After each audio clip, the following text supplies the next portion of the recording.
that vaccinated people are 13 times as likely to be infected with COVID compared to people with natural immunity gained from previous COVID infections. Additionally, vaccinated people were 27 times more likely to be symptomatic with COVID as compared to people with natural immunity. So to the question, is natural immunity more effective than the vaccines? It seems that we have an extremely clear answer. Dr. Marty Makary is a Johns Hopkins University professor of public health. He joins us tonight. Doctor, thanks so much for coming on. This is something that you have suggested for an awfully long time, and it looks like now we have proof. Is that what we're looking at?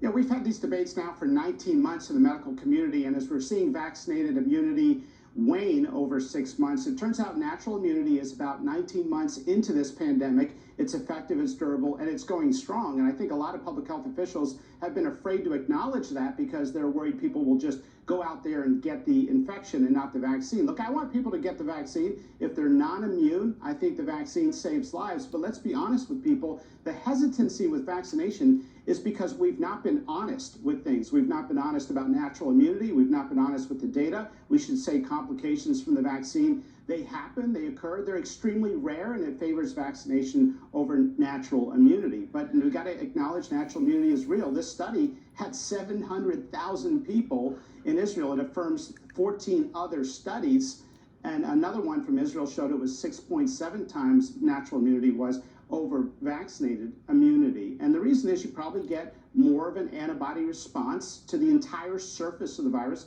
not just the spike protein, and you get a cellular response, that is the B and T cell response, that may be more durable as well.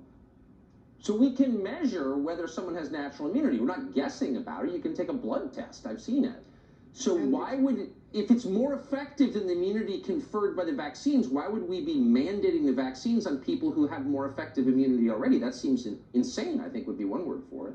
Look, I think public health officials took an edict from the top, and it was almost as if it was a political talking point that we need to get every American vaccinated, and anything else that suggested otherwise, be it the data on natural immunity, it was downplayed. And if you look at the CDC's own website on the chickenpox vaccine, they tell you not to get it if you had chickenpox in the past.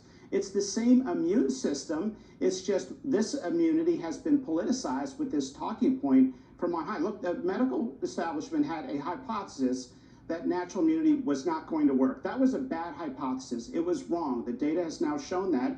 And because of that, they've lost credibility, and we lost the opportunity to ration the vaccine better if we would have told those with natural immunity to step aside when we were supply constrained. It's still a problem overseas. They look to the United States for medical leadership. We should be talking about natural immunity. Yeah, this is too crazy, and it's crushing people's faith in the medical establishment and science itself. It has a massive cost in public trust, as you've pointed out many times. Dr. Marty Makary, I appreciate your coming on tonight with Actual Science. Thank you.